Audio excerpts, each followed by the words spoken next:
I never thought I'd be the kind of guy telling a story like this. Hell, for nearly 30 years, I barely told anyone. Not my wife, not my kids, not even the guys I served with. Some things you just keep locked away because you're not sure if people will believe you, or worse, if they'll think you've lost your mind.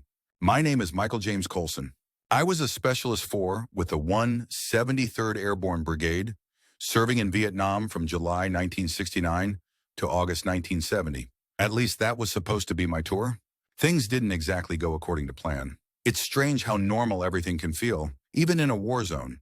You wake up, you put on your boots, check your weapon, joke with your buddies. The surreal becomes routine. The horrific becomes background noise. That's how the human mind copes, I suppose. I grew up in a small town outside of Pittsburgh. My dad worked the steel mills his whole life, came home with blackened hands every night. My mother would have dinner waiting for him. That was life, simple and predictable. I was 19 when my draft notice came. Some guys ran to Canada. Some guys found ways to get medical exemptions. Me? I just accepted it. That's what men in my family did. We served when called.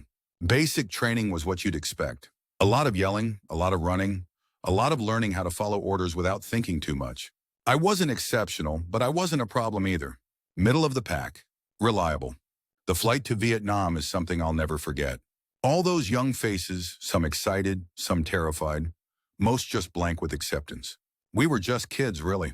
I remember looking out the window as we approached the airfield, seeing the jungle below, thinking it looked like a painting, beautiful in its way. I had no idea what was waiting in those trees. When you first arrive in country, the heat hits you like a physical force. It's not just hot, it's a living thing that wraps around you, seeps into you. The air is thick with humidity, with the smell of jet fuel, with something else you can't quite name, but later come to recognize as fear. A deep primal fear that spreads from man to man like a virus. My first few weeks were spent at base camp, acclimating, training further, preparing for what was to come. The veterans, the guys who'd been there for months, they had this look in their eyes. Empty, but somehow full of things they couldn't say. I didn't understand it then. I would later. Our unit specialized in search and destroy missions in the Central Highlands. We'd go out for days at a time, patrolling, looking for signs of the enemy, clearing villages, sometimes getting into firefights. Most of the time, though, it was just walking. Endless walking through jungle so thick sometimes you couldn't see 5 feet ahead of you. The sound of your own breathing in your ears. The weight of your pack digging into your shoulders. Your feet turning to one continuous blister. I made friends quickly. That's how it goes in war. You bond fast because you have to trust these men with your life. There was Rodriguez, a kid from El Paso with a photo of his girlfriend he'd kiss every night before sleep. Jackson, a former high school football star who could carry twice the weight of any other man without complaint. And Thompson, older than the rest of us at 25, who'd already done one tour and volunteered for another because, as he put it, I make more sense here than back home. Those first few months we saw action, but nothing major. A few skirmishes, some distant mortar fire. We lost Peters to a sniper in October. First death in our squad. We drank his share of contraband whiskey that night, not saying much, just passing the bottle. The next day we went out on patrol like nothing had happened. That's how it was. You didn't process, you just moved forward. By December 1969, I'd been in country for 5 months. The initial fear had been replaced by routine. Wake up, eat, patrol, set up camp, sleep, repeat. Sometimes we'd go a week without seeing any sign of the enemy. Other times we'd find fresh footprints, recently abandoned camps. The jungle felt alive with invisible presences. They were watching us. We knew it, but we couldn't see them. Christmas came and went. We got packages from home. Mine had my mom's cookies, crumbled to dust after their long journey, but I ate every crumb. Thompson got nothing. He said his ex-wife probably threw away anything that came for him. Rodriguez got a letter saying his girlfriend was now engaged to his cousin. He burned her picture that night. War doesn't pause for heartbreak. January 1970. That's when things began to change. The intelligence officers said there was increased enemy activity in our area. More patrols, more firefights. We started finding booby traps, tripwires connected to grenades, punji sticks in covered pits. The jungle wasn't just hiding the enemy anymore. It was becoming the enemy. I started having dreams. Vivid ones where I was walking through my hometown, but all the houses were empty. No people, no animals, just silence. I'd wake up sweating, even in the pre-dawn cool. I never told anyone about these dreams. Seemed like a sign of weakness. and weakness could get you killed. In February, we lost Jackson, not to enemy fire but to a fever that wouldn't break.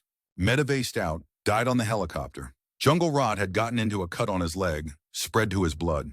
The medics said there was nothing anyone could have done. We didn't have a bottle to pass around that night. Instead, we sat in silence, cleaning our weapons over and over. The methodical movement of hands, the smell of gun oil, it was as close to prayer as most of us got. By March, I'd become numb to most of it. The constant humidity that made your skin feel like it was never truly dry. The insects that found every inch of exposed flesh. The weight of the M16 that became an extension of your arm. I wrote letters home that said nothing of substance. Weather's hot. Food's bad. Miss you all. What else could I say that wouldn't terrify my mother? Our platoon leader, Lieutenant Carson, was a good officer. West Point graduate, but not arrogant about it. He listened to the NCOs, especially Sergeant Wilkins, who was on his third tour. Carson would consult with Wilkins before making decisions, which earned him respect. In Vietnam, respect kept men alive more than rank did. April 17, 1970. That date is burned into my memory like a brand. We were sent out on what was supposed to be a routine 3-day patrol. Intelligence suggested there might be enemy movement near a village called Dai Loc, about 15 clicks from our base. Nothing we hadn't done dozens of times before. The morning we headed out was unusually clear. The persistent mist that usually hung over the jungle had lifted, and for once we could see the sky clearly. A deep, almost painful blue. Rodriguez, who'd gotten increasingly superstitious as his tour progressed, said it was a bad sign. Too pretty, he muttered, like it's saying goodbye. I remember laughing at him, telling him he'd been in country too long, that he was turning into one of those guys who saw omens everywhere. I wish I'd listened to him now. Our patrol consisted of 12 men, Lieutenant Carson, Sergeant Wilkins, Rodriguez, Thompson, myself, and 7 others.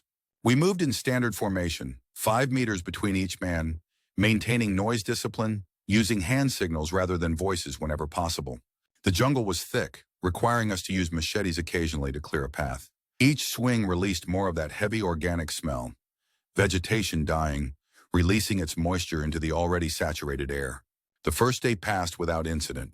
We set up a night position, dug shallow foxholes, established a perimeter. 2 men on watch at all times, rotating every 2 hours. I was paired with Thompson for the 200 to 400 shift. He was quieter than usual that night, smoking cigarettes one after another, the ember glowing in the darkness like a tiny, malevolent eye. You okay? I asked him, keeping my voice barely above a whisper. He took a long drag, the smoke disappearing into the greater darkness around us. Got a feeling, he said finally. What kind of feeling? I pressed, though part of me didn't want to know. Like something's waiting for us out there. He gestured vaguely toward the impenetrable wall of jungle beyond our perimeter. Something that knows we're coming. I didn't respond. What could I say? These kinds of premonitions were common enough. Sometimes they turned out to be nothing. Sometimes they were horrifyingly accurate. Either way, we'd still move out at first light, still follow our orders, still walk into whatever was waiting. Day 2. We moved deeper into the jungle, following coordinates, checking our maps against recognizable landmarks when we could find any. The humidity seemed worse than usual, sweat pouring off us, soaking our uniforms, making it impossible to stay dry. My feet were in constant pain, skin softening from the moisture, tearing against the rough interior of my boots with every step. Around midday, we found signs of recent enemy activity. A small campsite, probably used within the past 24 hours. Cold fire pit, some discarded food containers, a few cigarette butts. American cigarettes, which wasn't unusual.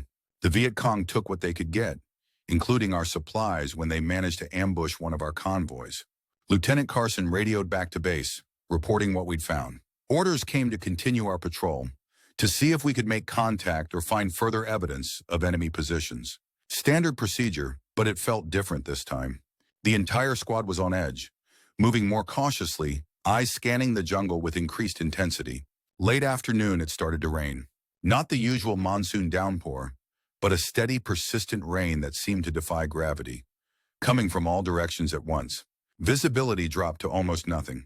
Sounds were muffled, distorted. Perfect conditions for an ambush, which is why we took extra precautions, tightening our formation, double-checking our sectors of fire.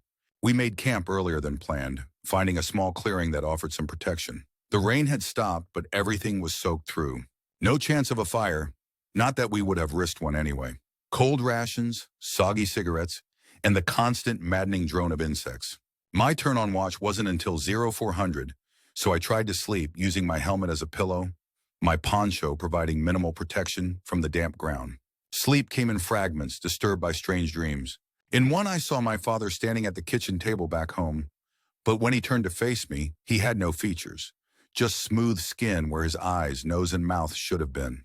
I jerked awake, heart pounding, convinced for a moment that I'd screamed aloud.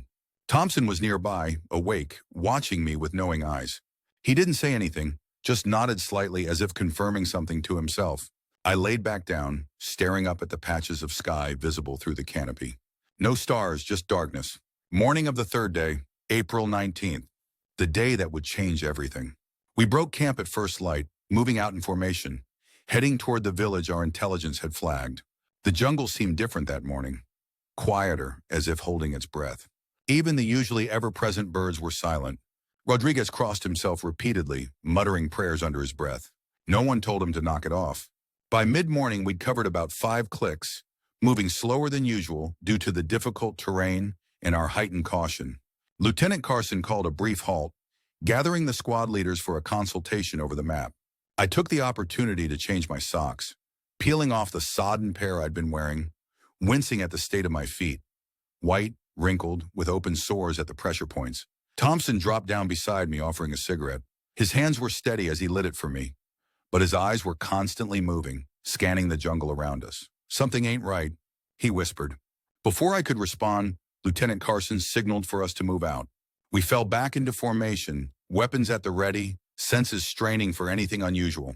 The path we were following, barely more than a game trail, curved around a small hill, forcing us to walk single file through a particularly dense section of jungle. I was fifth in line.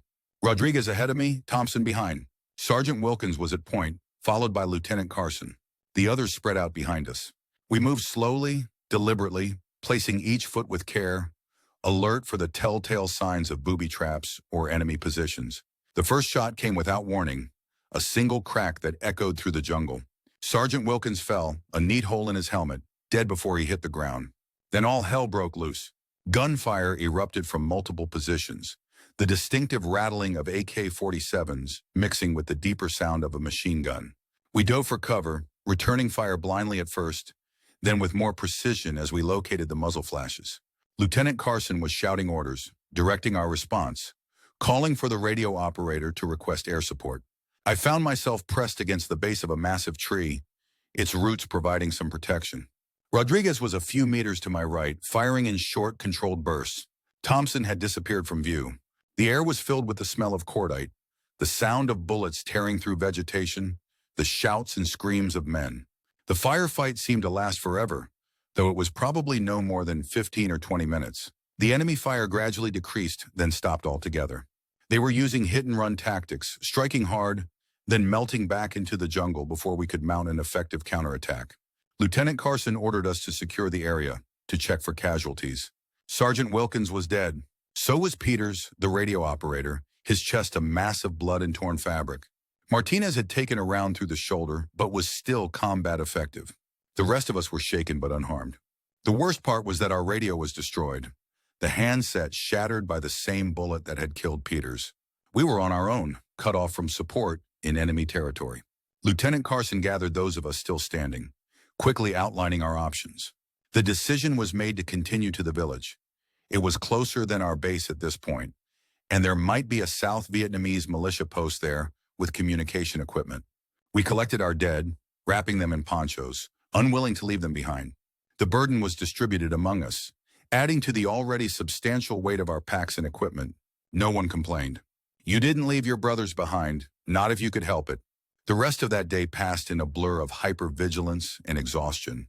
Every shadow might conceal an enemy. Every sound might herald another attack. We moved as quickly as we could while maintaining caution. The bodies of our fallen comrades, a constant reminder of what was at stake. By late afternoon, according to our map, we should have been approaching the village. The jungle had begun to thin slightly, giving way to areas of secondary growth that suggested human habitation nearby. Lieutenant Carson called another halt, sending Thompson and Rodriguez forward on a reconnaissance patrol while the rest of us secured a temporary position. I remember sitting there, back against a tree, chewing a stick of gum that had lost its flavor hours ago, watching the shadows lengthen as the sun began its descent. The weight of my helmet seemed to increase with every passing minute, pressing down on my skull, adding to the headache that had been building since the ambush. Rodriguez returned alone, his face grave.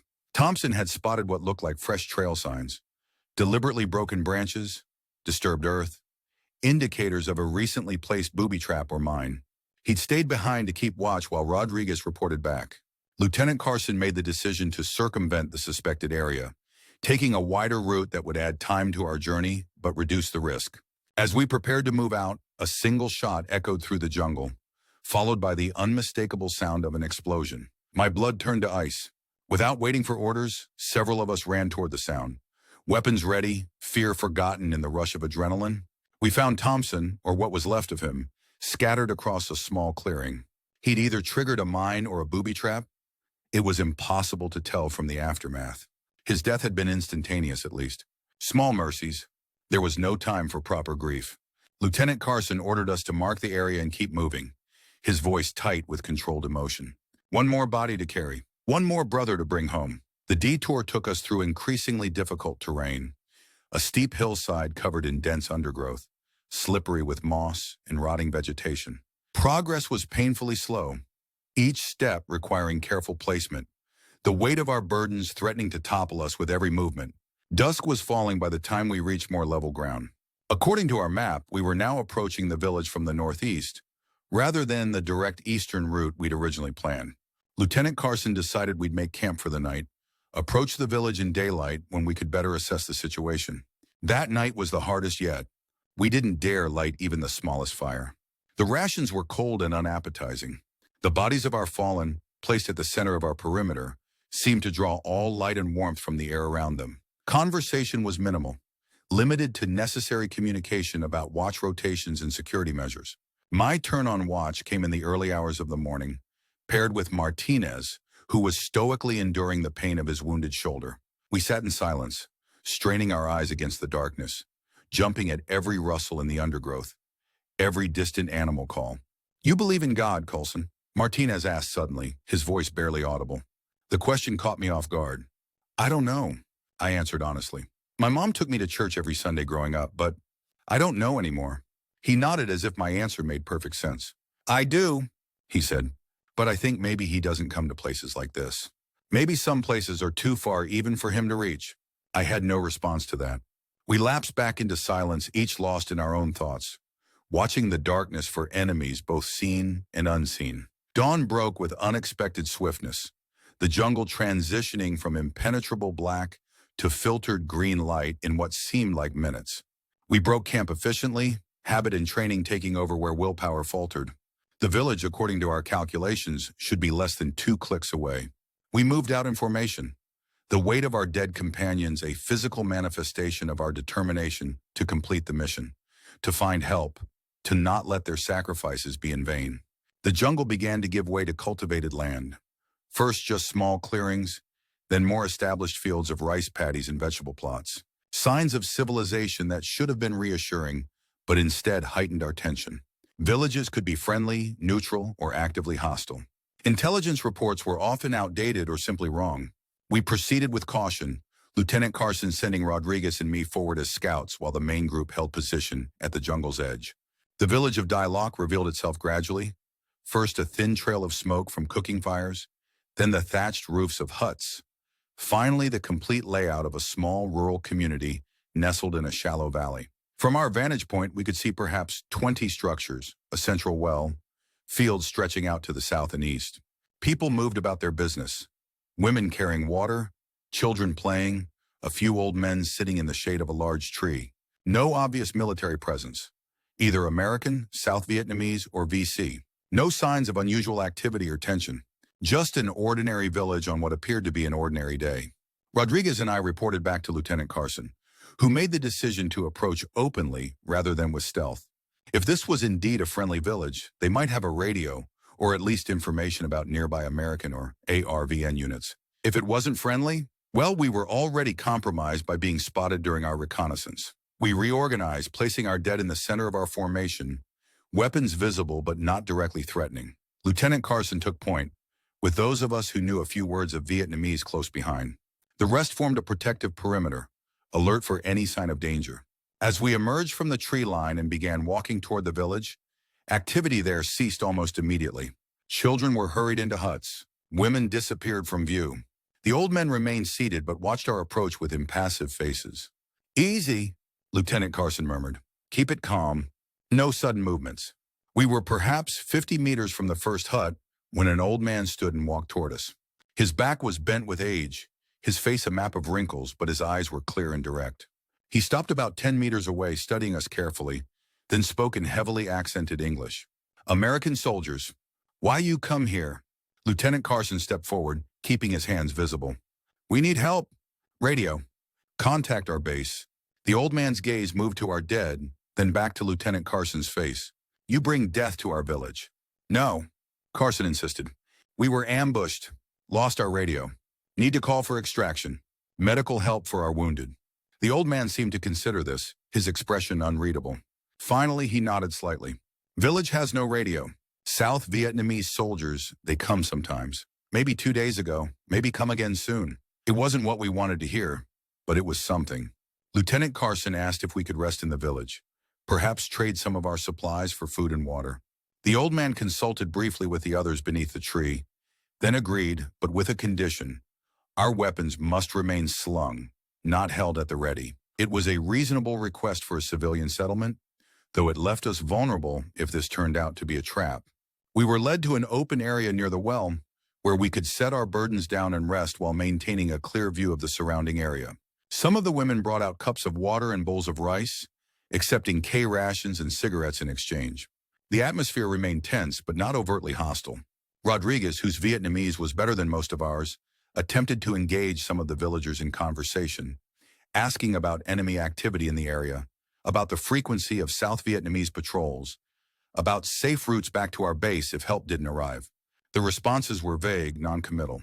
Either they truly didn't know, or they were unwilling to share such information. As the day wore on, the heat became oppressive. We took turns keeping watch, allowing some to rest in what little shade was available. The bodies of our fallen comrades, still wrapped in ponchos, were becoming a problem. In the tropical heat, decomposition was rapid. Lieutenant Carson made the decision to bury them temporarily, marking the location carefully so they could be recovered later. It wasn't ideal, but it was the best we could do under the circumstances. The burial was a somber affair, conducted with as much dignity as we could muster. No chaplain to say proper words, just Lieutenant Carson reciting what he could remember of the 23rd Psalm, each of us throwing a handful of earth into the shallow grave before filling it completely. As dusk approached, the village elder, we'd learned his name was Tran, informed us that we could spend the night but should leave at first light. He seemed nervous, though whether from our presence or some other concern wasn't clear. Lieutenant Carson agreed, setting up a rotation for guard duty through the night. We would sleep in shifts, maintaining vigilance despite the apparent peacefulness of our surroundings. I took first watch along with Martinez and a PFC named Donovan. We positioned ourselves at the edge of the village clearing, where we had a good view of both the surrounding forest and the village itself. The night was unusually clear, the stars visible through breaks in the forest canopy, the air marginally cooler than it had been during the day. The village settled into silence as darkness deepened. Cooking fires were extinguished, voices faded, eventually leaving only the ambient sounds of the jungle, insects, distant animal calls, the rustle of vegetation in the slight breeze. It was almost peaceful, a deceptive tranquility that did nothing to ease the knot of tension between my shoulder blades. About 2 hours into our watch, Martinez nudged me, pointing toward the western edge of the village. A figure was moving stealthily between huts, barely visible in the darkness. Then another, and another. "Wake the lieutenant," I whispered to Donovan, who slipped away to alert Carson and the others. Martinez and I kept our eyes fixed on the moving shadows, trying to count them, to determine if they were villagers or something else entirely. Lieutenant Carson appeared beside me moments later, followed by the rest of our squad, now fully alert despite having been woken from exhausted sleep. "Well, wait a minute. What have we got?" he asked quietly. "Movement, western perimeter," I reported. "At least 3, maybe more. Too deliberate to be villagers using the latrine." He studied the area I'd indicated, his expression hardening as he spotted what we'd seen. "VC," he said finally, or North Vietnamese regulars. Either way, we're in trouble. The decision was made quickly. We couldn't stay in the village. The civilians would be caught in any crossfire, and based on their behavior, they probably wouldn't shield us anyway. Our best option was to slip away quietly, to put distance between ourselves and whatever force was infiltrating the area. We gathered our equipment quickly, moving with the practiced efficiency of men who'd been in similar situations before. No lights, minimal noise, every movement calculated to avoid detection. The eastern path out of the village offered our best chance. Thinner forest, a more direct route toward our base camp, or at least toward areas where friendly forces were likely to patrol. We were just reaching the edge of the village clearing when the first shots were fired. Not at us, but into the air. Warning shots followed by commands in Vietnamese that I couldn't understand, but whose meaning was clear enough. Stop, surrender, or die. Lieutenant Carson didn't hesitate. Scatter, he ordered. Head east, regroup at the ridgeline we passed yesterday. Go! We broke in different directions, using the darkness and the village structures as cover, returning fire to create confusion and buy time. I found myself running alongside Rodriguez, both of us firing short bursts from our M16s, then changing position, firing again, creating the impression of a larger force. The enemy, and they were definitely enemy, their black pajama uniforms visible now as they moved through the village, responded with increasing firepower. AK-47 fire tore through the night, joined by the heavier sound of a machine gun. Tracer rounds carved glowing paths through the darkness.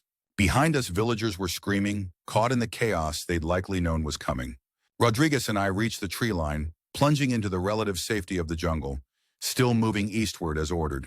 The sounds of battle began to fade slightly as we put distance between ourselves and the village. Though gunfire continued to echo through the forest, we paused briefly in a small clearing, catching our breath, listening for pursuit. Think the others made it? Rodriguez gasped, his face barely visible in the darkness. Some of them? I replied, not wanting to voice the probability that we'd lost more men. We need to keep moving, reach the rendezvous point.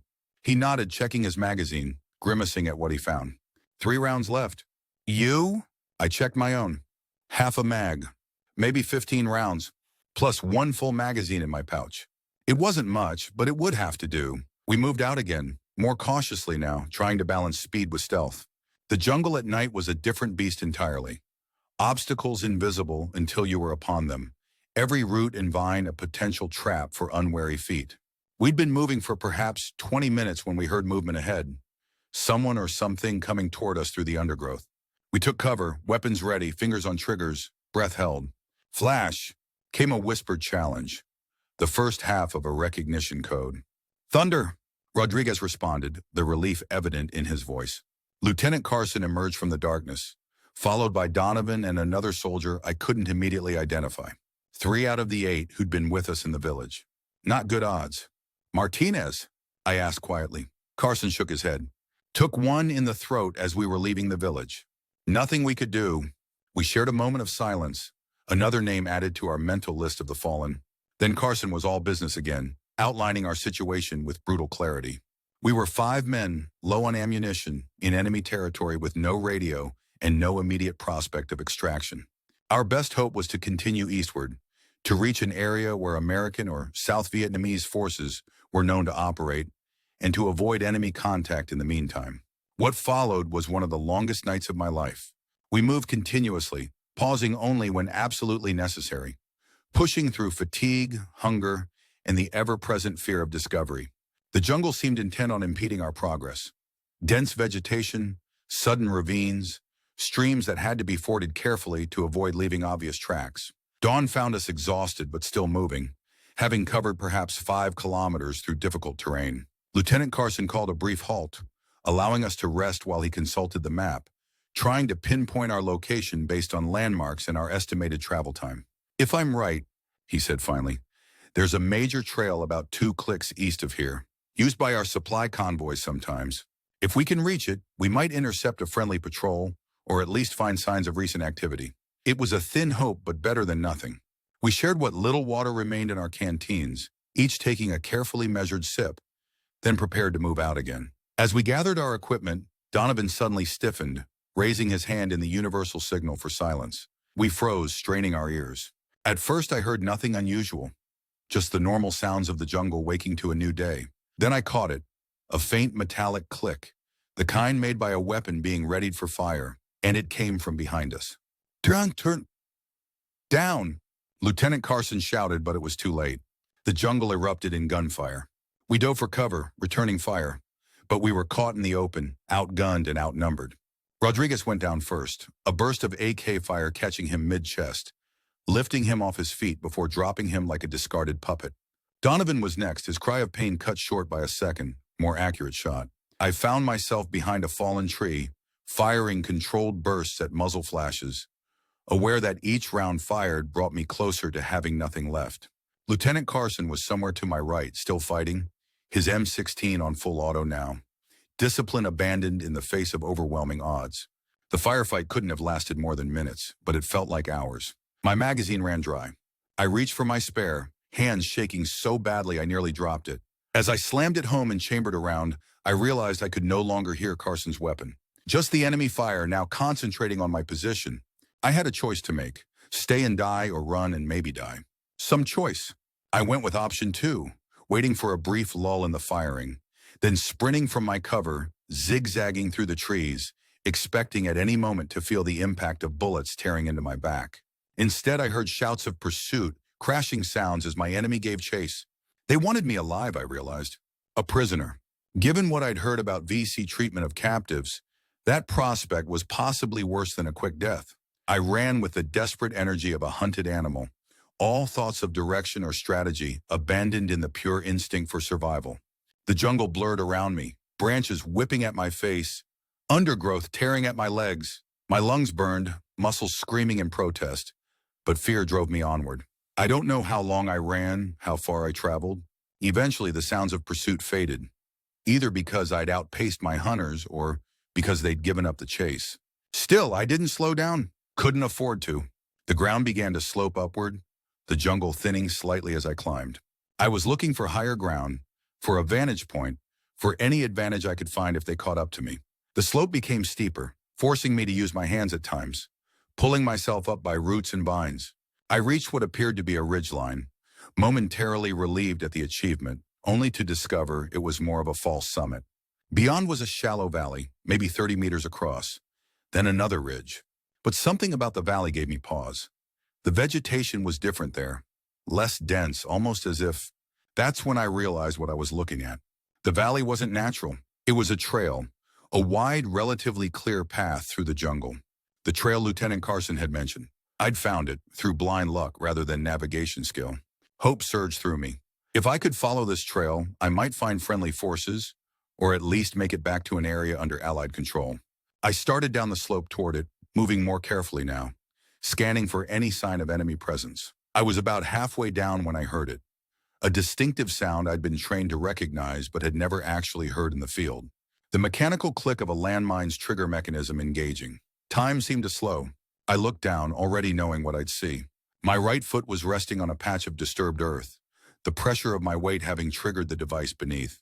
Standard protocol for this situation flashed through my mind. Don't move, call for an engineer, wait for professional help. Except there was no engineer. No help coming. Just me, alone in the jungle, standing on a live mine that would detonate the moment I shifted my weight. The bitter irony of the situation wasn't lost on me. To have survived the ambushes, the firefights, the desperate escape, only to be killed by an unseen enemy buried in the earth. It seemed almost like cosmic humor. Dark, twisted humor. I stood perfectly still, considering my options. I could stay in place, hope someone friendly came along before my leg gave out from fatigue. Unlikely. I could try to disarm the mine myself with no training and no equipment. Suicidal. Or I could accept the inevitable, perhaps try to control how it happened. As I weighed these non-choices, I became aware of movement at the edge of my vision. Turning my head slowly, carefully maintaining my position, I saw them. 3 figures in black pajamas, AK-47s held at the ready, watching me from the cover of the jungle. My pursuers had caught up, only to find me in this predicament. Their expressions were a mixture of caution and what might have been amusement. One of them called out something in Vietnamese. When I didn't respond, he switched to broken English. American. You stand on mine, yes? I didn't see any point in denying it. Yes. He exchanged words with his companions, then addressed me again. You surrender now. We help. Help how? I asked, though I already knew this was just a cruel game. There was no help they could or would provide. You throw weapon away. Then we shoot you. Quick death. Better than... He mimicked an explosion with his hands. Some choice. Die by gunshot or die by explosion. But there was one factor they hadn't considered. If I was going to die anyway, I might as well take some of them with me. My M16 was still slung across my body, though I'd been careful not to use it for balance during my climb. Slowly, I raised my hands as if in surrender, watching as they emerged further from cover, apparently believing I'd accepted their offer. Then in one fluid motion, I unslung the rifle, brought it to my shoulder, and fired a 3-round burst at the nearest fighter. As he fell, I swung toward the second, firing again. The third was already diving for cover, returning fire wildly.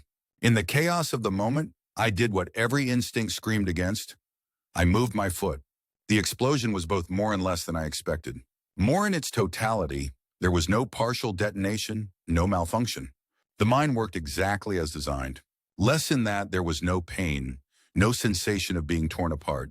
Just a blinding flash, a wall of pressure, and then nothing. Darkness.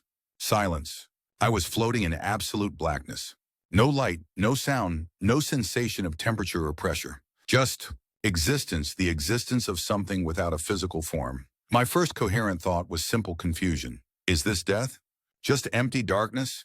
Then came the realization that I was thinking, that I still had consciousness of some kind, which seemed at odds with the concept of non-existence. If I could think, could question, could wonder, was I truly dead? I tried to speak, to call out, but had no voice, no mouth to form words. I tried to move, but had no limbs, no body to command. Yet I was aware, perceiving, experiencing this strange state of being and non-being simultaneously. Time had no meaning in this place. It might have been seconds or centuries that I drifted in the void, unable to affect my circumstances, simply existing in a state of pure awareness.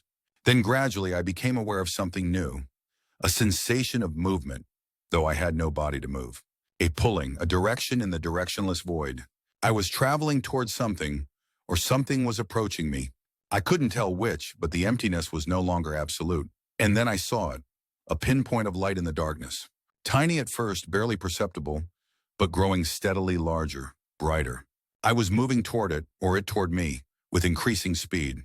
The light expanded from a point to a sphere, from a sphere to an encompassing glow that filled my awareness. It was not the harsh artificial light of human creation, nor the distant cold light of stars.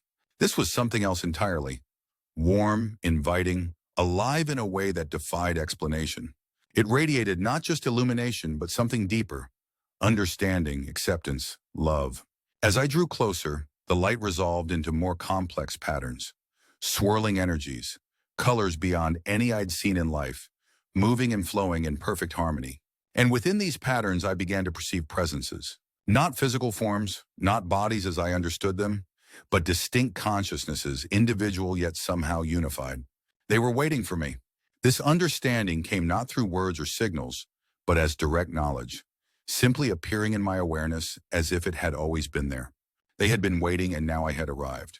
Fear should have been my response. Fear of the unknown, of these strange entities, of my own transformation from physical being to whatever I now was. But fear was absent, replaced by a profound peace, a recognition that transcended my human limitations. I knew these presences, had always known them, would always know them, across time and space and dimensions beyond mortal comprehension. One presence drew closer, separating slightly from the others, focusing attention on me in a more direct way. Though it had no physical features, no face to read or voice to hear, communication flowed between us. Michael, it expressed not in English or any human language, but in pure meaning that translated itself within my consciousness. You have returned. Returned. The concept confused me. I had never been here before, had I? But even as I formed the question, memories began to surface. Not of my human life, my childhood in Pittsburgh, my service in Vietnam, but of something far older, far vaster. Memories of existence before birth, between lives in this realm of light and conscious energy. I died. I responded, the communication flowing naturally now, without physical speech. The landmine, your physical form has ceased. The presence confirmed. But you are not truly dead, any more than a traveler who returns home is lost. You have simply shed one vehicle of experience and returned to your wider existence. The idea was both alien and deeply familiar, as if I were remembering rather than learning. I had been here before, would be here again. The human life I just departed was one of many experiences, many journeys taken from this place of light and consciousness. The others? I asked. My squad, my friends. Some have preceded you, came the response. And somehow I could sense which ones. Thompson, Rodriguez, Martinez. All the others who had fallen in those final days. Some continue in physical form. All will return in time. I became aware that other presences were approaching, becoming more distinct within the swirling light. As they came closer, I recognized them not as they had appeared in life, but as their essential selves, their true identities beyond physical form. Thompson's energy, unmistakable in its steady reliability. Rodriguez, vibrant and quick. Others I'd known, not just from Vietnam, but throughout my life. My grandfather who died when I was 12, a childhood friend lost to leukemia. They welcomed me, not with words, but with waves of recognition and joy that transcended any greeting possible in physical form. There was no sorrow here, no regret for lives cut short, only celebration of reunion and continued existence. But even as I reconnected with these familiar souls, I became aware of something greater surrounding us all. A presence so vast, so all-encompassing, that it defied comprehension even in this expanded state of awareness. It was the source of the light, the foundation of everything I was experiencing. Love. That's the only word human language provides that comes close to describing it, but it's woefully inadequate. This was love as a fundamental force, as the very fabric of existence, as the essence from which all consciousness emerged, into which all consciousness returned. It permeated everything, sustained everything, connected everything in ways impossible to perceive from within the limitations of physical life. And it knew me. Not just the human identity I'd carried for 20 years, but the true, eternal self that had existed before that brief incarnation and would continue long after. It knew every choice I'd made, every thought I'd had, every emotion I'd felt. Not in judgment, but in perfect, complete understanding. In its presence, I saw myself with total clarity. My strengths and weaknesses, my courage and fear, my love and hate, all the contradictions that made up my human experience.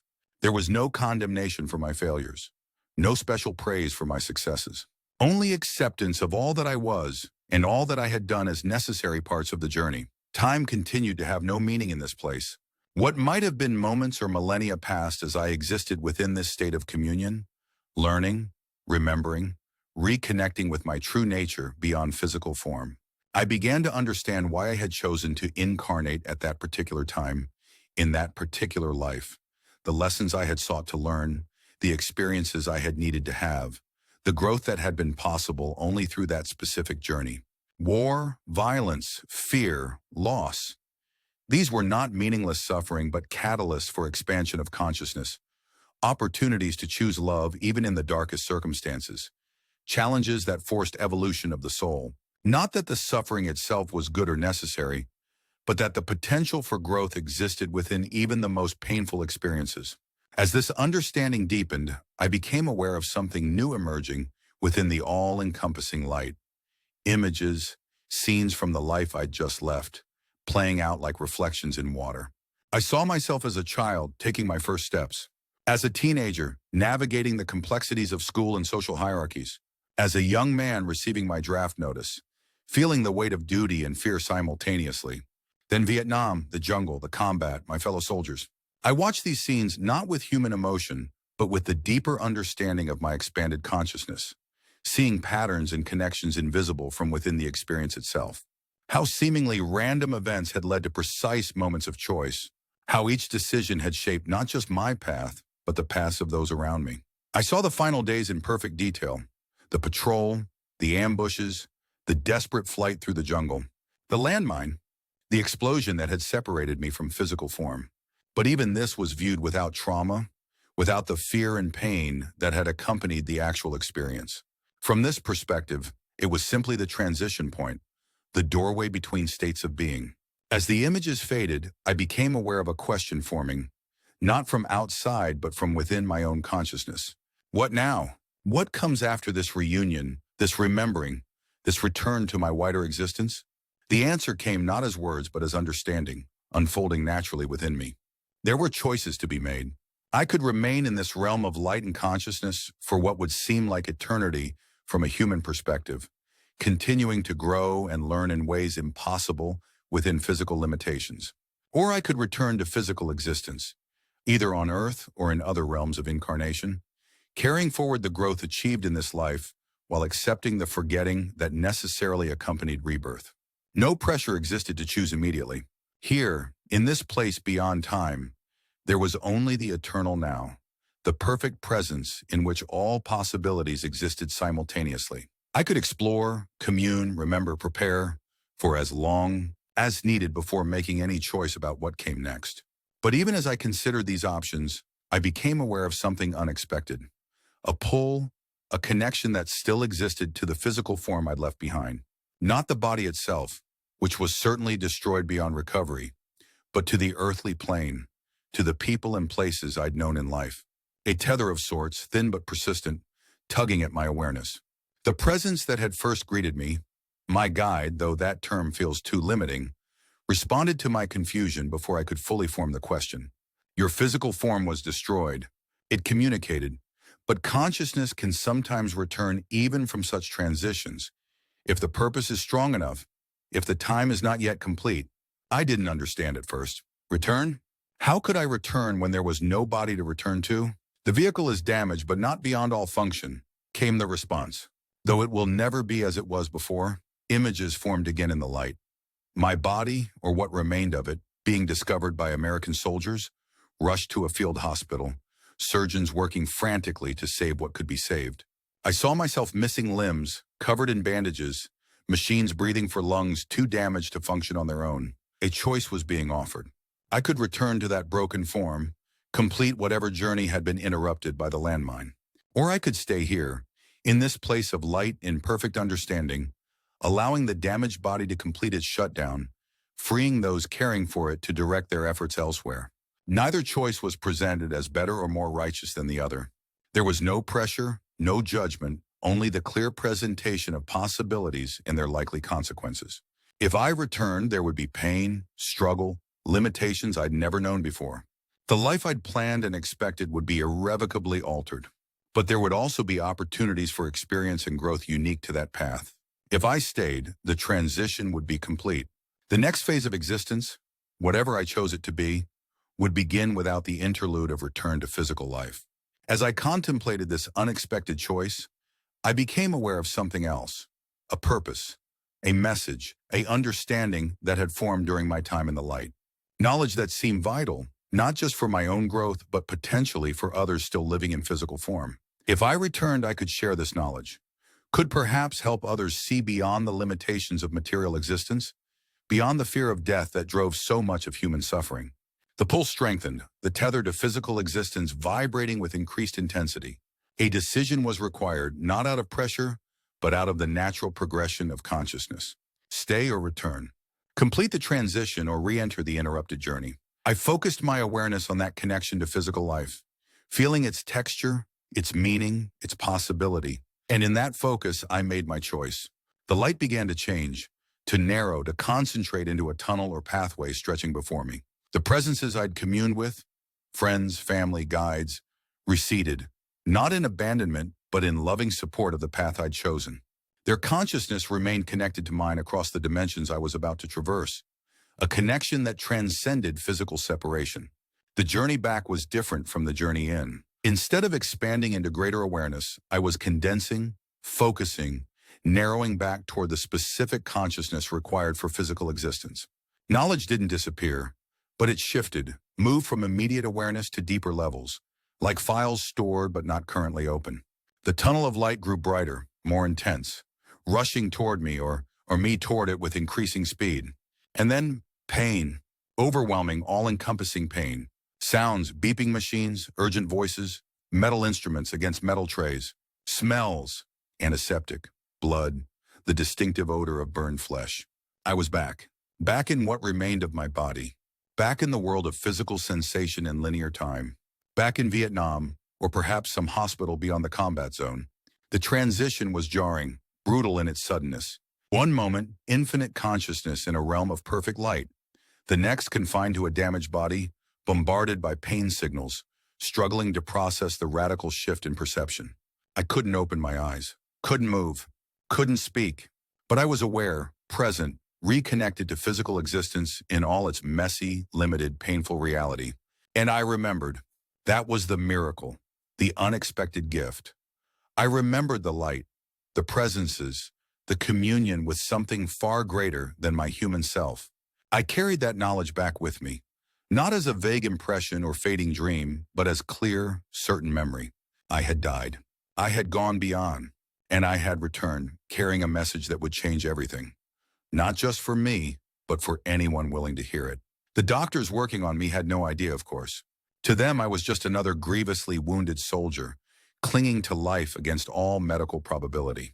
They fought to stabilize me, to control the bleeding, to assess and address the catastrophic damage caused by the explosion.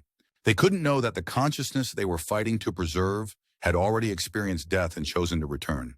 I drifted in and out of awareness, the pain sometimes driving me into merciful unconsciousness, only to resurface into the brutal reality of my condition. Throughout it all, one thought remained constant, a mantra that sustained me through the worst moments. I have seen beyond. I know what waits, and I have come back to tell others. This was my purpose now. This was why I had chosen to return to a broken body and a life forever altered. Not just to continue my own journey, but to share what I had learned, to offer the comfort and perspective I'd gained to others who feared the transition I'd already experienced. Time passed, hours, days, perhaps weeks.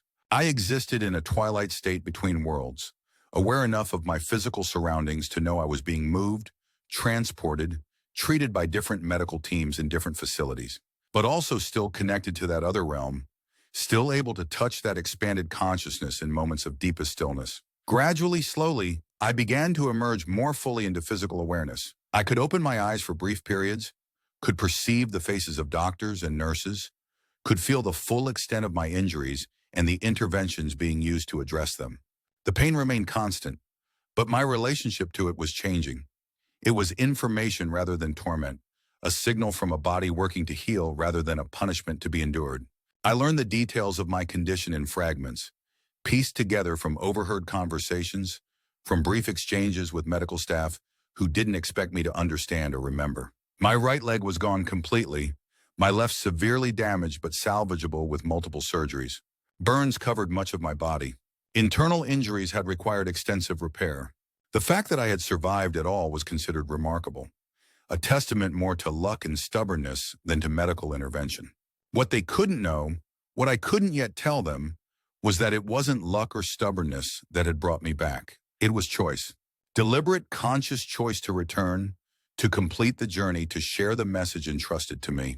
As my condition stabilized, I was evacuated further from the combat zone, eventually to a military hospital in Japan. It was there, weeks after the explosion, that I was finally able to speak again, to communicate beyond the basic responses to medical questions.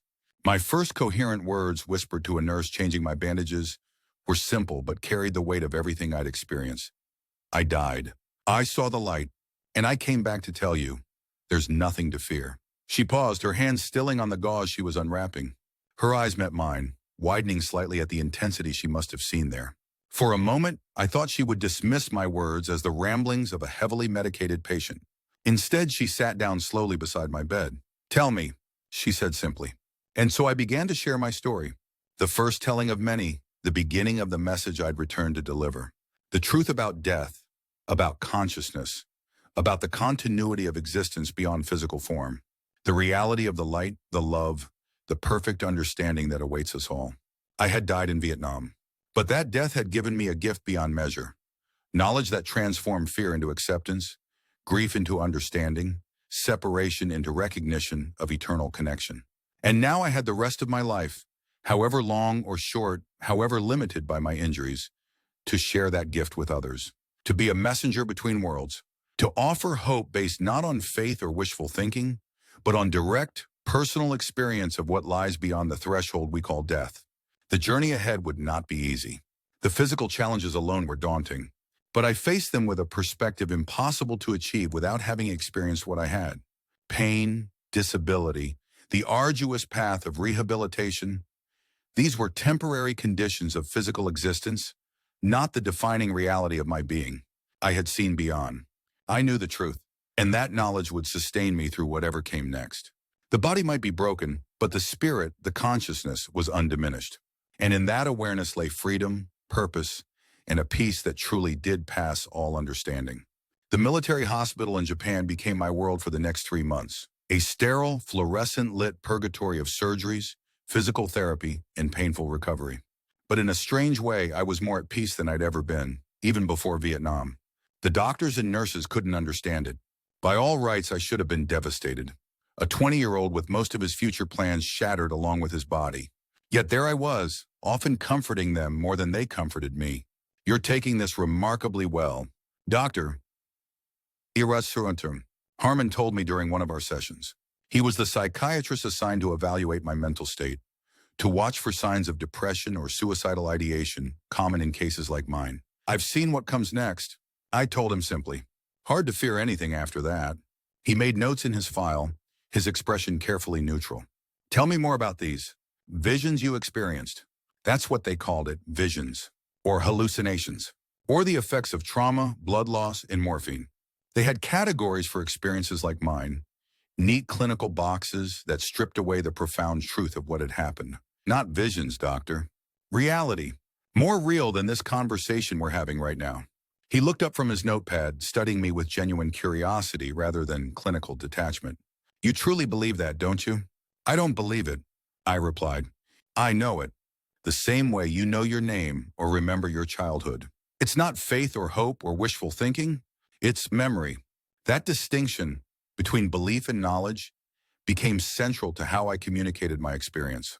I wasn't asking anyone to believe in an ideology or religion. I was simply reporting what I had witnessed, what I had experienced firsthand. Some of the medical staff avoided the topic entirely, changing the subject whenever I brought it up. Others were openly skeptical, explaining away my account with textbook descriptions of oxygen deprivation and the dying brain's final chemical surges. A few, though, more than you might expect, would find reasons to linger in my room after their duties were complete, asking questions, sharing stories of their own unexplainable moments, of deathbed experiences they'd witnessed. Nurse Takahashi was one of these. An older Japanese woman who'd survived Hiroshima as a child. She had an openness to the mysteries of existence that transcended cultural and religious boundaries. My grandmother, she told me one quiet night shift. She died when I was 12. But before she went, she described seeing her parents waiting for her, welcoming her. They had died many years before, in the old country. She said the room was filled with light that no one else could see. She adjusted my IV with practiced efficiency, then added softly, I believe you, Specialist Coulson. I have heard too many stories from too many dying to think it is all just, how do you say, coincidence? These conversations sustained me through the darkest periods of my recovery. The phantom pain from my missing limb that no medication could touch. The infections that nearly claimed me again. The frustration of learning to perform the simplest tasks with a body that no longer responded as it once had. By mid-October 1970, I was stable enough for transfer back to the United States. Walter Reed Army Medical Center became my new home, the beginning of what would be a 2-year journey of surgeries, rehabilitation, and adjustment to civilian life. It was at Walter Reed that I first encountered others like me, not just wounded veterans, but people who had crossed over and returned. A nurse there, Captain Rebecca Winters, had experienced clinical death during childbirth years earlier. She recognized something in my eyes, she told me later. A look she saw in the mirror every day. You've been there, haven't you? She asked simply one afternoon while changing my bandages. No preamble, no explanation needed. Yes, I answered, feeling an immediate connection that transcended our different experiences. Different wounds. The light? She asked. Yes. And you remember. It wasn't a question, but I nodded anyway. Everything. She sat down beside my bed, her duties momentarily forgotten. I thought I was alone, she whispered. The doctors all said it was just my brain shutting down, that it didn't really happen. But I knew. I've always known. That conversation was the beginning of a friendship that would eventually lead to something much larger, though neither of us could have predicted it then. Captain Winters introduced me to others at the hospital who had similar experiences. A colonel who'd died on the operating table after a heart attack.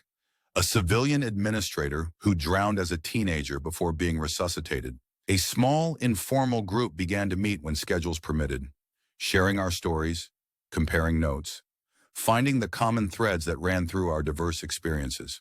The similarities were striking. Nearly all of us described the tunnel or pathway of light, the sense of expanded consciousness, the presences that greeted us with unconditional love and acceptance. Many reported life reviews, seeing major moments from our lives from multiple perspectives, understanding the ripple effects of our actions in a way impossible during physical existence. And all of us struggled with the inadequacy of language to convey what we'd experienced. How do you describe colors that don't exist on the physical spectrum, or a sense of love so profound it makes even the deepest human connection seem like a pale shadow? My physical recovery progressed slowly but steadily. By early 1971, I was fitted with my first prosthetic leg, a crude, uncomfortable device by today's standards, but miraculous to me at the time.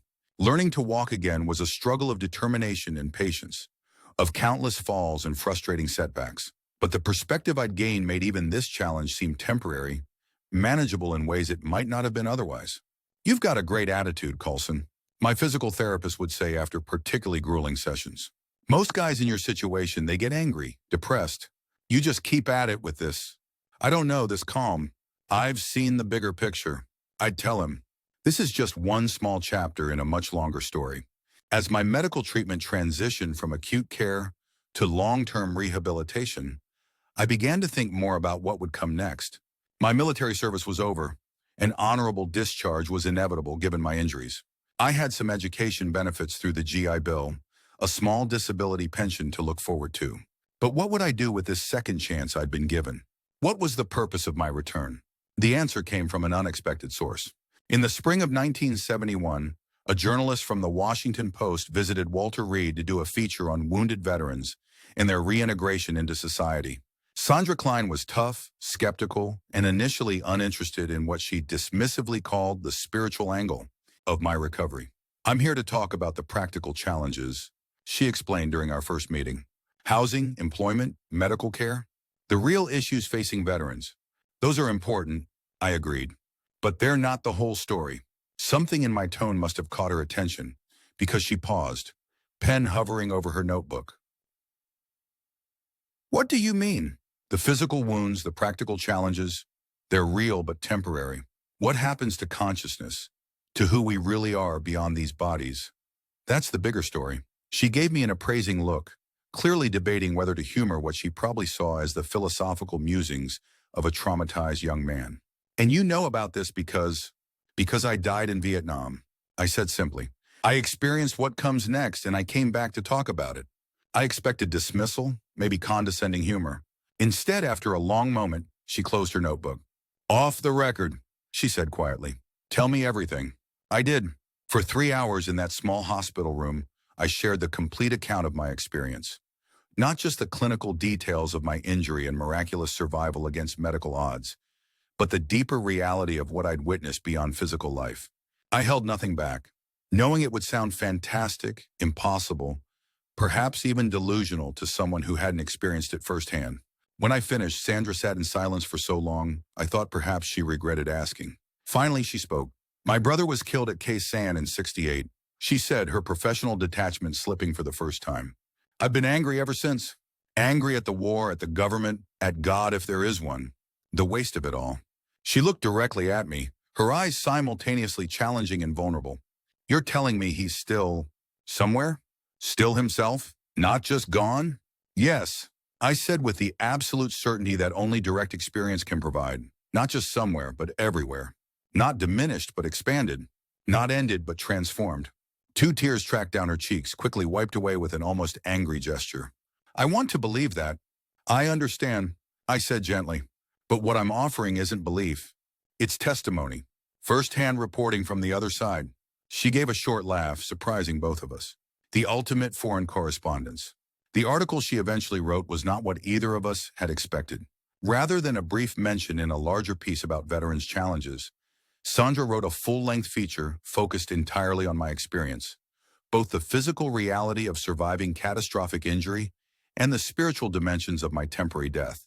She approached it not as a religious story, but as a human one, presenting my account without endorsement, but also without dismissal, allowing readers to draw their own conclusions. The response was overwhelming. Within days of publication, the hospital began receiving calls and letters from other veterans, from families who'd lost loved ones in Vietnam, from people who'd had similar experiences but never spoken publicly about them. Some were skeptical or even hostile, dismissing my account as delusion or attention-seeking. But many more were hungry for the hope and perspective it offered. The hospital administration was less than thrilled with the sudden attention. Military institutions prefer predictability, control, clear chains of command. My story represented none of these things. Questions were asked about whether I'd had proper authorization to speak to the press. Concerns were raised about the image of psychological stability being projected by wounded veterans. Captain Winters defended me in meetings I wasn't invited to attend. Specialist Coulson is displaying remarkable psychological adjustment, she argued. His perspective, whatever its source, is facilitating his recovery, not hindering it. In the end, a compromise was reached. I would not give further interviews while still at Walter Reed, but neither would there be any official repudiation of what I'd already shared. The story would be allowed to stand on its own. By summer, my medical treatment had progressed to the point where discharge was being discussed. I would need ongoing care, more surgeries eventually to refine the function of my prosthetic, but the acute phase was behind me. It was time to plan for civilian life. My parents had visited several times during my hospitalization, but the idea of returning to Pittsburgh didn't feel right. My father was uncomfortable with my talk of near-death experiences and spiritual realities, preferring to focus on practical matters like vocational rehabilitation and VA benefits. My mother was more receptive but struggled to reconcile my account with her traditional Catholic faith. Home no longer felt like home in the way it once had. It was Sandra Klein who offered an alternative. Her article had attracted the attention of a research physician at the University of Virginia, Dr. Ian Stevenson, who had been studying cases suggestive of survival of consciousness beyond physical death for years. He was interested in interviewing me as part of his ongoing research and offered temporary housing near the university while we worked together. The opportunity felt right in ways I couldn't fully articulate, a chance to contribute to serious study of what I'd experienced, to help bridge the gap between subjective testimony and objective investigation. In September 1971, with my medical discharge finalized and a modest disability pension established, I left Walter Reed for Charlottesville, Virginia. Dr. Stevenson was unlike any physician I'd encountered during my recovery. Methodical, precise, and deeply committed to scientific rigor, he nevertheless approached accounts like mine with an open mind rarely found in academic medicine. His interview process was exhaustive. Multiple sessions over several weeks, each recorded and transcribed, with careful attention to details that might corroborate or contradict the subjective elements of my experience. "I'm not here to prove or disprove your account," he explained during our first meeting. "I'm here to document it thoroughly, to place it in context with other similar reports, and to look for patterns that might advance our understanding of consciousness." His research team had collected hundreds of cases from around the world, near-death experiences, memories of previous lives in young children, deathbed visions. They approached these phenomena not as supernatural or religious matters, but as data points deserving serious scientific attention. Working with Dr. Stevenson gave me something I hadn't realized I needed: validation not of the truth of my experience, which I never doubted, but of its significance beyond my personal journey. What had happened to me wasn't just meaningful for me and those close to me. It represented potential insight into the fundamental nature of consciousness itself. During this period, I also began receiving letters forwarded from the Washington Post, dozens, then hundreds of them, from people who'd read Sandra's article and felt compelled to reach out. Some shared their own near-death experiences, many previously untold for fear of ridicule or disbelief. Others asked questions about loved ones who had died, seeking comfort or understanding. Still others simply expressed gratitude for the hope my story had given them. I answered as many as I could, slowly at first as I was still mastering writing with my injured dominant hand, then more quickly as my skills improved. Each response was personal, thoughtful, acknowledging the unique circumstances and questions of the writer. I never claimed definitive answers or special insight beyond what I'd directly experienced, But I offered what I knew with certainty, that consciousness continues, that love persists, that what we perceive as death is transformation rather than ending. By early 1972, the volume of correspondence had become unmanageable for one person. Sandra, who had remained in contact and become a close friend, suggested organizing some kind of public forum, an opportunity to address many people at once rather than individually. "You've become a reluctant guru," she teased during one of her visits to Charlottesville. "Might as well embrace it." "I'm no guru," I protested. "I'm just a guy who died for a while and remembers what he saw." "That's exactly what makes you credible," she argued. "You're not selling anything. You're not founding a religion. You're just sharing experience." That's powerful. With her media connections and Dr. Stevenson's academic credibility providing a foundation, we organized a public lecture at the university. The event was advertised modestly, a small notice in the campus paper, a few community bulletins. We expected perhaps 50 people, mostly those with academic or medical interest in the subject. Over 300 showed up. The room was filled to capacity, with people standing along the walls and sitting in the aisles. Campus security eventually had to turn people away due to fire regulations. The audience included students, faculty, local residents, and people who traveled from neighboring states after hearing about the event through word of mouth. I was terrified. Public speaking had never been my strength, and the unexpected crowd magnified my anxiety. But as I looked out at the sea of faces, eager, hopeful, curious, some openly skeptical, I felt something shift inside me. This was why I'd come back. This was the purpose that had pulled me through the light, back to a broken body and challenging recovery. Not just to survive, but to share. For nearly 2 hours, I spoke about my experience. The clinical death in Vietnam, the transition beyond physical awareness, the realm of light and consciousness I'd encountered, the choice to return. I avoided religious terminology, kept my language as clear and straightforward as possible, and acknowledged the limitations of words to convey the full reality of what I'd witnessed. When I finished, the questions came in a flood, specific, thoughtful, sometimes challenging. Was this compatible with religious teachings? How did it relate to scientific understanding of brain function? Could it be verified or tested in some way? What implications did it have for how we live our lives, how we approach death, how we treat each other? I answered as honestly as I could, distinguishing carefully between what I knew directly and what was interpretation or speculation. When I didn't know, I said so plainly. The authenticity of this approach seemed to resonate more powerfully than any claim to comprehensive understanding could have. By the end of the evening, something had crystallized for me, a path forward that felt right, that honored both the profound experience I'd had and the practical realities of living with its aftermath. This was what I needed to be doing, not creating a movement or organization, not claiming special status or knowledge, but simply being a witness, a messenger, a bridge between worlds. The lecture led to others, first at nearby colleges, then at medical schools, eventually at venues across the country. Sandra helped manage the logistics, screening requests, arranging travel that accommodated my physical limitations, ensuring I wasn't exploited or overwhelmed. Dr. Stevenson provided ongoing connection to the research community, keeping my testimony grounded in the emerging scientific exploration of consciousness. Not all the attention was positive. There were dismissive articles in medical journals, skeptical pieces in national magazines, occasional hostile confrontations at events. Some religious groups embraced my account as confirmation of their teaching. Others condemned it as heretical or demonic. Academic materialists dismissed it as delusion or fabrication.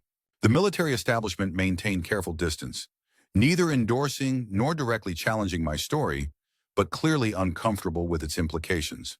Through it all, I maintained a simple position. I was sharing personal testimony, not promoting ideology. I wasn't asking anyone to believe me based on faith or authority, just inviting them to consider the possibility that consciousness might be more complex, more durable, more fundamental than our current understanding allowed. And remarkably, people listened. Not everyone, certainly, but enough to sustain the work, to justify continuing despite the challenges.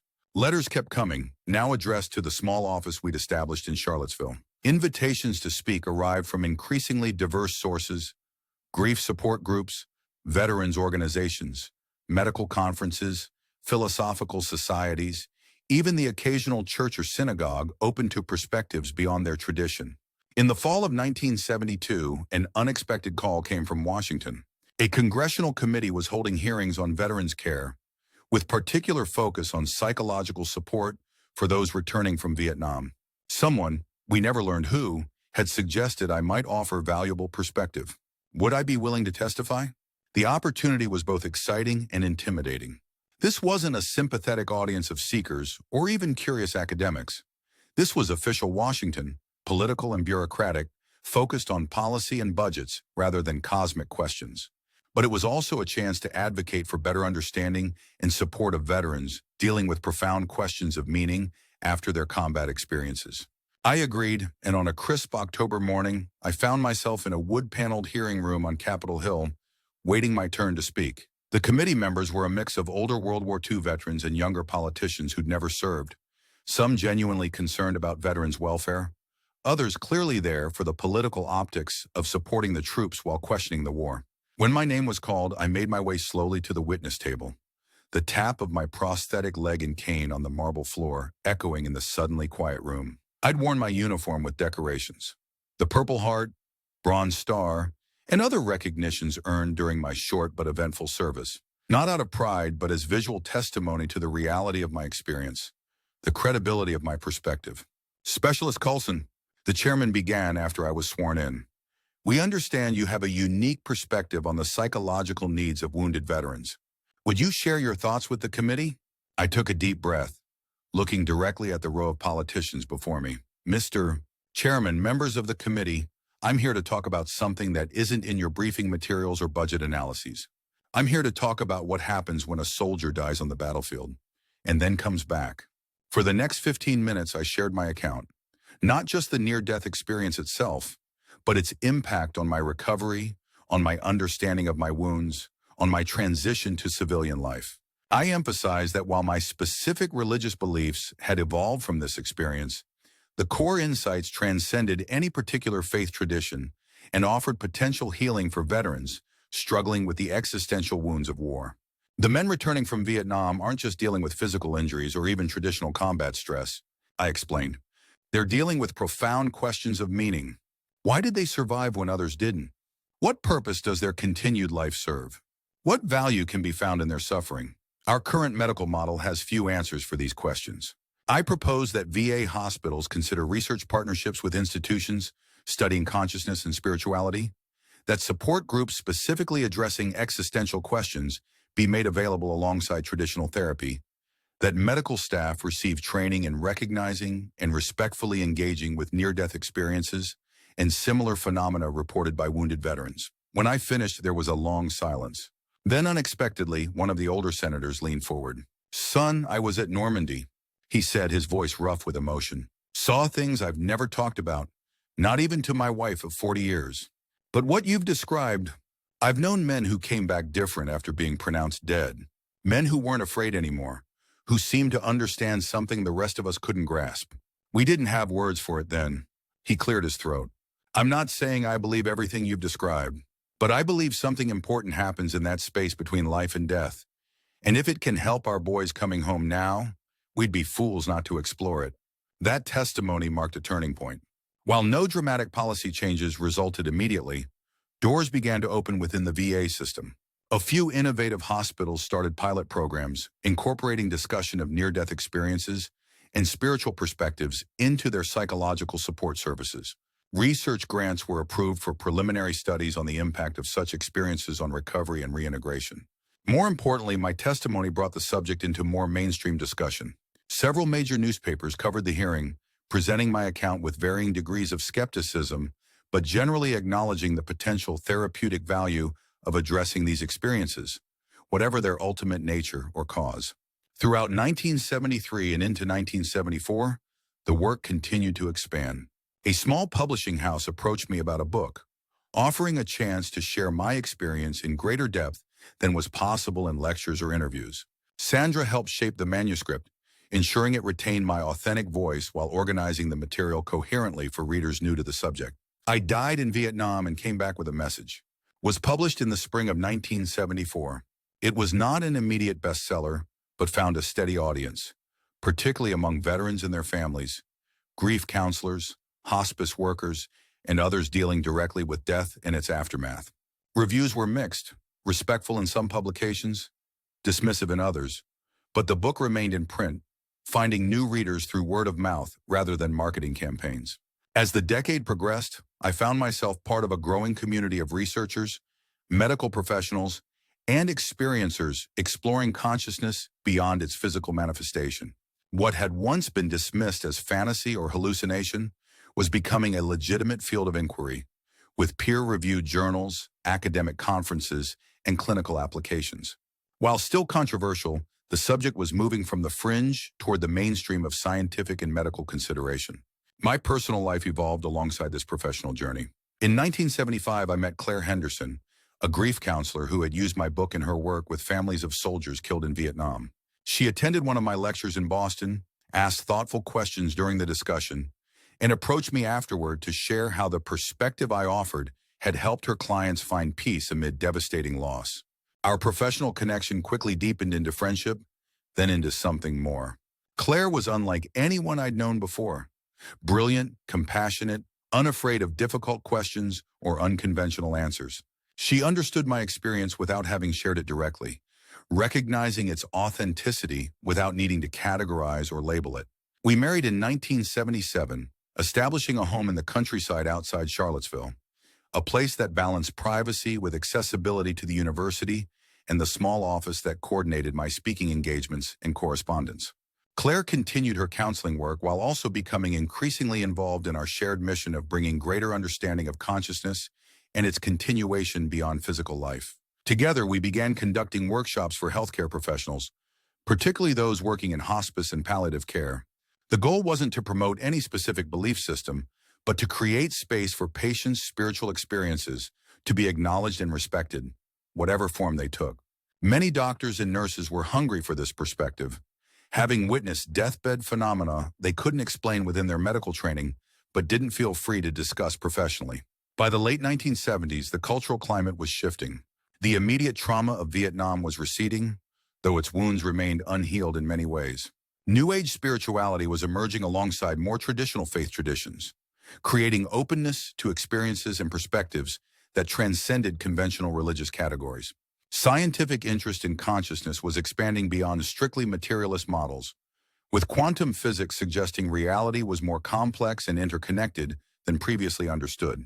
In this evolving landscape, my story found new resonance. I was invited to participate in early research using new brain imaging technologies, contributing to studies attempting to understand the physiological correlates of mystical experience. I consulted with screenwriters developing films that touched on near-death themes, encouraging authentic representation rather than sensationalism. I corresponded with religious scholars from various traditions, exploring how my direct experience aligned with or differed from established teachings about the afterlife. Throughout all these activities, I maintained the approach that had served from the beginning, offering testimony rather than dogma, experience rather than ideology, possibility rather than certainty. I never claimed my perspective was the only valid one, or that my experience provided final answers to humanity's deepest questions. Just that it offered evidence that consciousness transcended the physical brain, that love persisted beyond bodily death, that what we perceived as ending was in fact transformation. The physical challenges resulting from my injuries remained constant companions. Additional surgeries improved the fit and function of my prosthetic leg, but phantom pain persisted, sometimes flaring into unbearable intensity during periods of stress or fatigue. The extensive burn scarring limited my mobility and required ongoing care to prevent complications. Middle age brought new health concerns that interacted with my existing conditions in complex ways. Yet even these difficulties served the larger purpose. When audience members or readers asked how I maintained perspective through chronic pain and physical limitation, I could share honestly about the daily reality of living with my wounds, while also connecting that reality to the larger context my near-death experience had revealed. This body is my vehicle, not my identity, I would explain. It's damaged, sometimes painfully so, but the consciousness that animates it remains whole, connected to something far greater than its temporary limitations. Claire was instrumental in helping me navigate these challenges, providing both practical support and spiritual partnership. Her own work with the dying had given her perspective few others possessed, a deep understanding of how physical suffering and transcendent awareness could coexist, informing rather than negating each other. As we moved into the 1980s, the landscape continued to evolve. Near-death research gained increasing legitimacy, with major medical journals publishing peer-reviewed studies and respected institutions establishing dedicated research programs. The International Association for Near-Death Studies was founded, creating a formal structure for collaboration among researchers, clinicians, and experiencers around the world. I maintained connections with this growing academic community while continuing my more public-facing work. The audiences at my lectures became increasingly diverse, no longer primarily composed of counterculture seekers or the recently bereaved, but including medical students, mental health professionals, clergy from various faiths, and ordinary people simply curious about the biggest questions of existence. In 1982, an unexpected opportunity arose. A documentary filmmaker who had attended one of my workshops approached with a proposal, a feature-length film exploring near-death experiences through the stories of those who had lived them, with particular focus on how such experiences transformed their lives afterward. The timing felt right. While books and academic papers had explored the subject in depth, film offered a different kind of impact, the ability to let viewers see the faces and hear the voices of those sharing these profound accounts. After consultation with Claire and other trusted advisors, I agreed to participate as both subject and consultant. Beyond and Back, The Vietnam Experience, was completed in 1983 and aired initially on PBS stations before finding broader distribution. It presented my story alongside those of several other veterans who had experienced clinical death during combat or medical treatment, highlighting both the commonalities in our accounts and the unique elements of each experience. The documentary's approach was measured, thoughtful, neither sensationalizing the subject nor dismissing it. Medical experts offered various perspectives on possible physiological explanations without claiming definitive answers. Religious scholars discussed how these accounts related to various faith traditions. Family members shared how their loved ones had changed after their experiences. The response exceeded all expectations. Letters and calls poured in from viewers who had kept their own experiences secret for years or even decades, who found validation and courage in seeing others speak openly about what they had witnessed beyond physical life. Veterans especially responded strongly, many recognizing elements of their own unexpressed experiences in what they heard from those of us on screen. One letter in particular stands out in my memory. It came from a mother in Nebraska whose son had been killed in Vietnam in 1968. She wrote that for 15 years, she had been consumed by the question of his final moments, tormented by images of fear and pain. After watching the documentary, she described experiencing a profound shift. For the first time, she wrote, "I can imagine his transition as something other than terror. The light you described, the love, the welcome, I can see him there now, not lost or afraid, but embraced and at peace. You've given me back my son in a way I never expected." Messages like these confirm the value of continuing to share my experience, despite the occasional criticism, skepticism, or outright hostility it still sometimes provoked. If even one person found comfort or perspective through my testimony, it justified all the effort and exposure. The years that followed brought both expansion and refinement of our work. Claire and I developed more specialized programs targeting specific audiences. One for healthcare professionals dealing with terminal patients, another for combat veterans struggling with survivor's guilt, a third for grief counselors seeking additional perspectives to offer those in mourning. We collaborated with researchers at several universities, contributing to studies on the long-term impact of near-death experiences on psychological health, religious beliefs, and fear of death. While maintaining appropriate scientific objectivity, these studies consistently found that those who reported such experiences demonstrated measurable differences in their approach to mortality and meaning compared to control groups. By the late 1980s, my physical condition was becoming more challenging. Years of compensating for my prosthetic leg had created back and hip problems that limited mobility further. The long-term effects of the original trauma were manifesting in new ways. Circulatory issues, recurring infections, chronic pain that became increasingly difficult to manage. Claire and I made adjustments, scaling back travel, becoming more selective about speaking engagements, focusing on writing and local activities that required less physical demand. We expanded our correspondence, reaching people through letters and eventually early computer networks when direct in-person work became more difficult. In 1990, 20 years after my near-death experience, I underwent another major surgery, this one to address vascular damage that threatened what remained of my left leg. The procedure was necessary but risky, with significant chance of complications given my compromised health status. The night before surgery, lying in the hospital bed with Claire sleeping uncomfortably in the chair beside me, I found myself reflecting on the journey of the past 2 decades. From a wounded young soldier struggling to make sense of the inexplicable, to a recognized voice in a growing conversation about consciousness and its continuation beyond physical death. From isolation in my unique experience to connection with a worldwide community of researchers, experiencers, and seekers. And in that reflection came a profound peace. Whatever happened in surgery, whether I returned to continued life in this aging, damaged body or transitioned permanently to the realm of light I'd glimpsed briefly in 1970, I was ready. The message had been delivered, the purpose fulfilled, the testimony given to all who were prepared to receive it. I survived the surgery, though recovery was long and complicated. By spring of 1991, I was back home. Mobility more limited than before, but still able to continue the work in adapted forms. Technology was creating new possibilities.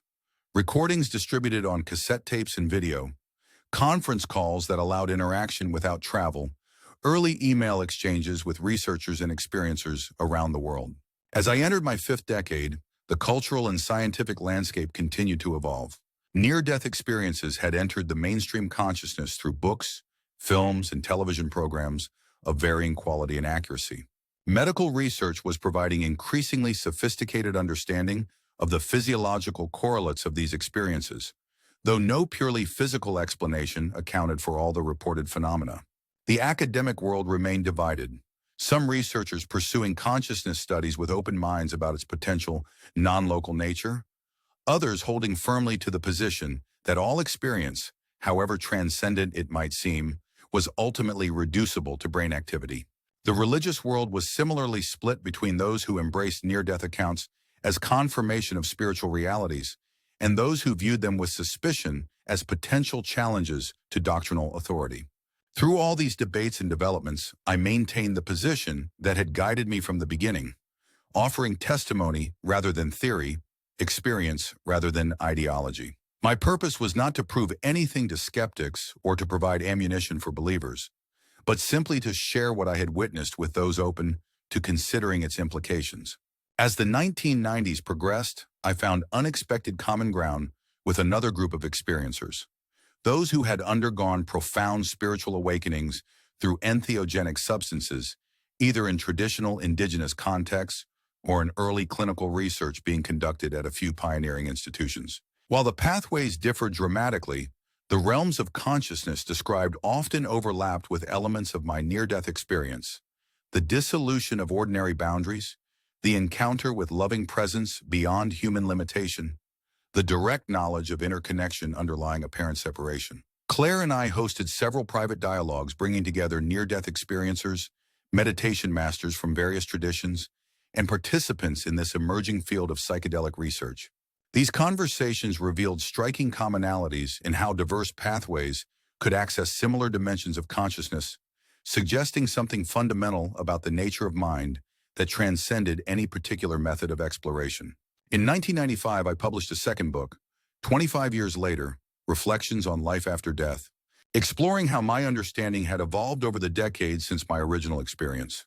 It was less a memoir than a contemplation of the questions that continued to emerge about consciousness, identity, purpose, and the nature of reality itself. The book received thoughtful reviews and found an audience among those engaged in serious spiritual inquiry beyond conventional religious boundaries. As the millennium approached, health challenges continued to accumulate. A series of small strokes in 1997 affected my speech temporarily and left me with intermittent memory issues. Claire's unwavering support made continued work possible, though at a much reduced pace. We focused increasingly on mentoring younger researchers and experiencers who would carry the inquiry forward, sharing what we had learned about effective, ethical ways to communicate about these profound subjects. In the spring of 2000, we held what would be my last major public appearance, a 30th anniversary symposium at the University of Virginia, bringing together medical researchers, religious scholars, philosophers, and experiencers from around the world to explore the implications of near-death experiences for our understanding of consciousness. Standing at the podium, looking out at faces both familiar and new, I was struck by how far the conversation had evolved since my first hesitant sharing with that nurse in Japan 3 decades earlier.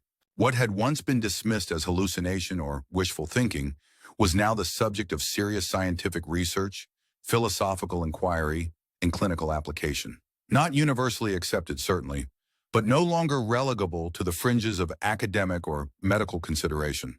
30 years ago, I began, my voice slower and less steady than in younger days. I died on a jungle trail in Vietnam. What I experienced in that death, the expansion of awareness, the light, the love, the direct knowledge of our essential interconnection, has been the defining reality of my life ever since. Not a belief to be defended, but a truth to be lived. I looked out at the assembled scholars, clinicians, and fellow experiencers. I don't stand before you claiming final answers or complete understanding. The mystery of consciousness remains exactly that, a mystery our current science and language can approach but not fully capture. What I can offer is testimony, freely given, for whatever value it may hold in your own explorations.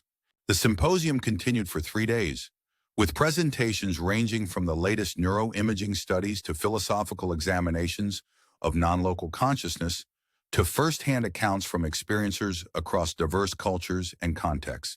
Throughout, the atmosphere was one of open inquiry rather than dogmatic assertion, of questions embraced rather than prematurely answered. On the final evening, in a moment that hadn't been planned but emerged organically from the gathering, the participants formed a circle, scientists alongside mystics, physicians alongside philosophers, experiencers alongside investigators. Each spoke briefly about what they were taking from the exchange, what questions remained most vital, what directions seemed most promising for future exploration. When my turn came, I kept it simple. I returned from death with a message that consciousness continues, that love persists, that what we perceive as ending is transformation. 30 years of living with that knowledge has only deepened my conviction of its truth. The details, the mechanisms, the implications, those remain for all of us to explore together, with humility and wonder appropriate to the magnitude of the mystery. That symposium marked the natural conclusion of my public work. Though private correspondence and small gatherings continued as health permitted, Claire and I settled into a quieter phase of life, grateful for the journey we'd shared, for the privilege of contributing to an expanding understanding of consciousness and its transcendence of physical limitations. In the years that followed, I watched from the sidelines as research continued to advance.